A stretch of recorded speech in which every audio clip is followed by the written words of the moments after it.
ሰላም ጤና ይስጥልን። የተወደዳችሁ የኤችጄን ቤተሰቦች የአክብሮት ሰላምታችን በያላችሁበት ይድረስ። እነሆ የዕለቱን መረጃዎች ይዘንላችሁ መጥተናል። በቅድሚያም ርዕሰ ጉዳዮቹን እናስታውቃችሁ። አሜሪካን ከኢራን ጋር ለንግግር ለመቀመጥ ተጨማሪ ጥቃት የመፈጸም ሀሳብ መተው እንዳለባት የሀገሪቱ ሚኒስትር ተናገሩ። ኢትዮጵያ የኦጋዴን የተፈጥሮ ጋዝ ኤክስፖርት ፕሮጀክትን ሰረዘች። ሰሜን ኮሪያ ሩሲያ ከዩክሬንና ከአጋሮቿ ጋር እያደረገች ላለችው ጦርነት መቋጫ እንዲያገኝ ከሐምሌ ወር ጀምሮ ተጨማሪ ወታደሮችን ለመላክ አቅዳለች ተባለ። በአማካኝ በሰከንድ አንድ መኪና ስለምታመርተው ቻይናም የምንላቸዋለን። በየዕለቱ ትኩስ ትክክለኛና ወቅታዊ መረጃዎችን ከምንጩ የሚያገኙበት የተመረጡ አስተማሪ ታሪኮችና ክስተቶችን ወደ እናንተ የሚያደርሰው ኤችጄን ዕለታዊ የመረጃ መርሃ ግብራችን እነሆ ተጀምሯል። በቆይታችን ቀደም ብለን የጠቃቀስናቸው መረጃዎች ጨምሮ አዳዲስ መረጃዎችን አክለን ወደ እናንተ እናደርሳለን። እንደተለመደው መረጃዎቻችን ለብዙዎች እንዲደርሱ ላይክ፣ ሼር እና ሰብስክራይብ በማድረግ ቤተሰብ ይሁኑን። ሰሜን ኮሪያ ሩሲያ ከዩክሬንና አጋሮቿ ጋር እያደረገች ላለችው ጦርነት በፍጥነት እንዲቋጭ ከሐምሌ ወር ጀምሮ ተጨማሪ ወታደሮችን ለመላክ አቅዳለች ተባለ። የደቡብ ኮሪያ ሕግ አውጪ የሀገሪቱን የስለላ ድርጅት በመጥቀስ ሐሙስ ዕለት እንደተናገሩት ሰሜን ኮሪያ የኩርስክን ክልል መልሶ ለመገንባት ወታደራዊ መሐንዲሶችንና የግንባታ ወታደሮችን እንደምትልክም ተናግረዋል። ሊ እንደተናገሩት የሰሜን ኮሪያና ሩሲያ ባለፈው ዓመት ባደረጉት ወታደራዊ ትብብር መሰረት ፒዮንግያንግ ለሞስኮ በርካታ ሚሊዮን መድፎችን፣ ሚሳኤሎችንና የረጅም ርቀት የሮኬት ስርዓቶችን በመርከብና በወታደራዊ አውሮፕላኖች በባቡር ለማቅረብ በዝግጅት ላይ ትገኛለች። እንዲሁም ወታደሮችንም ለመላክ ጠንካራ ተዋጊዎችንም መምረጥ ጀምራለች ብለዋል።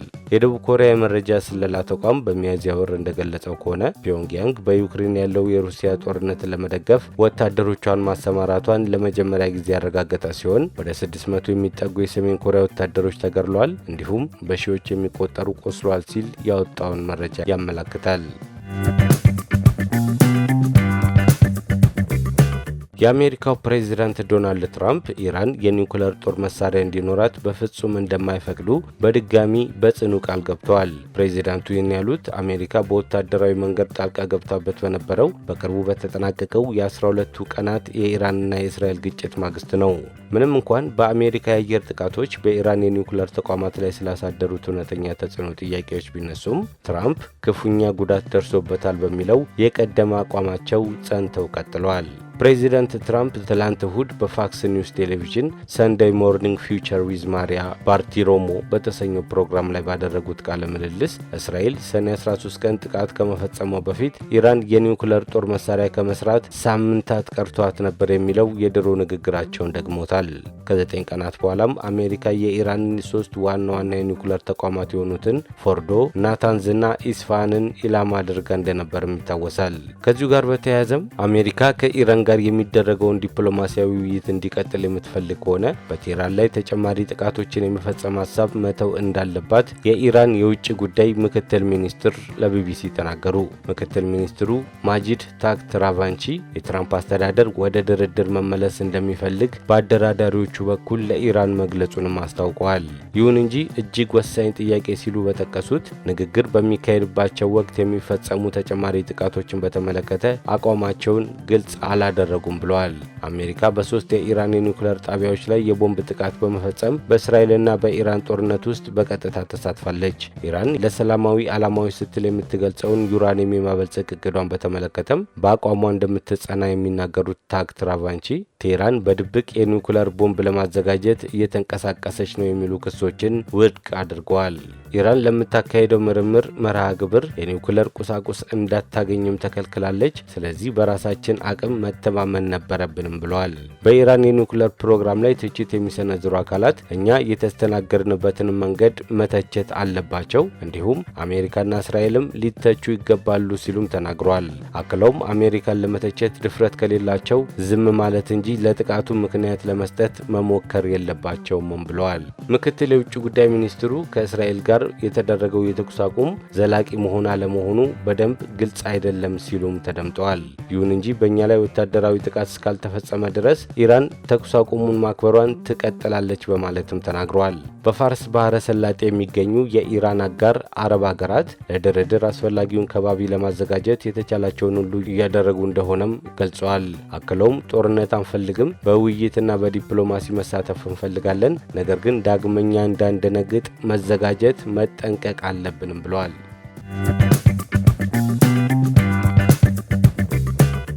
የአጓ መታገድን ተከትሎ 18 የውጭ ኩባንያዎች ከኢትዮጵያ ለቀው መውጣታቸው ተገለጸ። የአፍሪካ የእድገትና ዕድል ሕግ አጓ መታገዱን ተከትሎ ወደ 18 የሚጠጉ የውጭ ኩባንያዎች ኢትዮጵያን ለቀው መውጣታቸውን በአፍሪካ ዴቨሎፕመንት ባንክ ግሩፕ ይፋ በተደረገው አዲስ ሪፖርት ተገለጸ።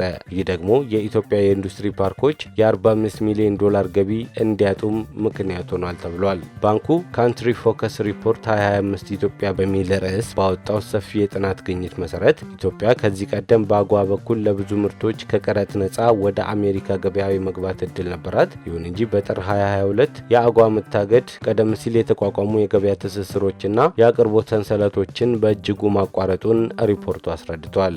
ይህም ከኢትዮጵያ የኢንዱስትሪ ፓርኮች የሚላኩ ምርቶች በ2023 በ24% እንዲቀንሱም አድርጓል። በተለይ በሐዋሳ ኢንዱስትሪ ፓርክ ከ1000 በላይ የስራ እድሎች የተቋረጡ ሲሆን ለኢንዱስትሪ ፓርኮች በጠቅላላው 45 ሚሊዮን ዶላር ገቢ ኪሳራ ማስከትሏል ሲል ካፒታል ዘግቧል።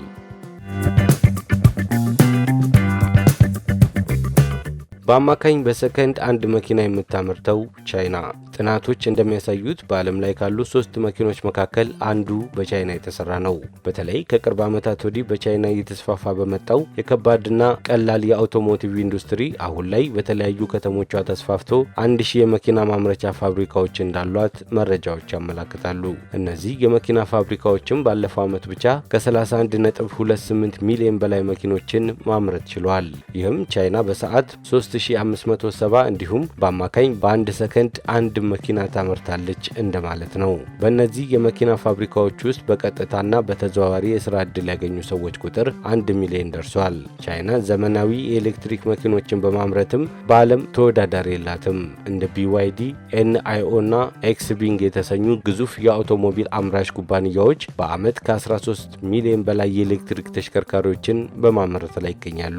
ከዓመታት በፊት በሌላ ሀገር የተሰሩ መኪኖችን ኮፒ በማድረግ ወደ አውቶሞቲቭ ኢንዱስትሪው የተቀላቀለችው ቻይና አሁን ላይ የራሷን ሞዴል በማምረት በአውሮፓ፣ በአሜሪካና በዩናይትድ አረብ ኤሚሬትስ ተቀባይነት ያላቸው ተሽከርካሪዎችን በማምረት ላይ ትገኛለች። እንደ አውሮፓውያን አቆጣጠር በ2024 ብቻ ቻይና ከዘርፉ 127 ቢሊዮን የአሜሪካ ዶላር በላይ ገቢ ማግኘት ችላለች። ይሁን እንጂ ቻይና በአብዛኛው መኪኖቿን የምታመርተው የሀገር ውስጥ ፍላጎቷን ለማሟላት ነው። በአንድ ወቅት መኪና ማለት በቻይና በጣም ብርቅና ውድ የሆነ የቅንጦት ዕቃ ነበር።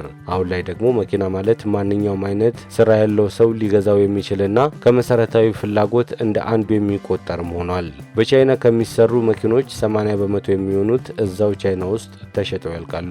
ወደ አውቶሞቲቭ ኢንዱስትሪው ዘግይታ የተቀላቀለችው ቻይና አሁን ላይ እጅግ ቀድሞ ከተመሰረቱት ግዙፍ የተሽከርካሪ አምራች ሀገራት ጋር ተፎካካሪ ለመሆንም በቅታለች።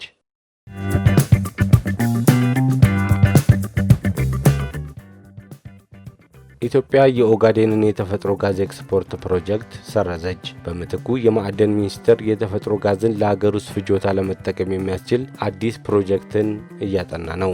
ኢትዮጵያ በኦጋዴን ክልል የሚገኘውን የተፈጥሮ ጋዝ ወደ ውጭ የመላክ ፕሮጀክት የገንዘብ እጥረትና የትግበራ መዘግየትን ዋቢ በማድረግ እንደሰረዘች አስታውቃለች። በምትኩ የማዕድን ሚኒስቴር የተፈጥሮ ጋዝን ለሀገር ውስጥ ፍጆታ በተለይም ማዳበሪያ ለማምረትና ኤሌክትሪክ ኃይል ለማመንጨት የሚያስችል አዲስ ፕሮጀክት እያጠና መሆኑን ገልጿል። የማዕድን ሚኒስቴር እንደገለጸው ኢትዮጵያ በተለይ በኦጋዴን ተፋሰስ በካሉብና ሂላላ አካባቢዎች ከፍተኛ የተፈጥሮ ጋዝ ክምችት ያላት ሲሆን ይህም ከ50 ዓመታት በላይ ለሚሆን ጊዜ ማዳበሪያ ለማምረት፣ ኃይል ለማመንጨትና ለተለያዩ የነዳጅ ምርቶች ማገልገል የሚያስችል እንደሆነ ቢገመትም እስካሁን በጥልቀት አልተጠናም።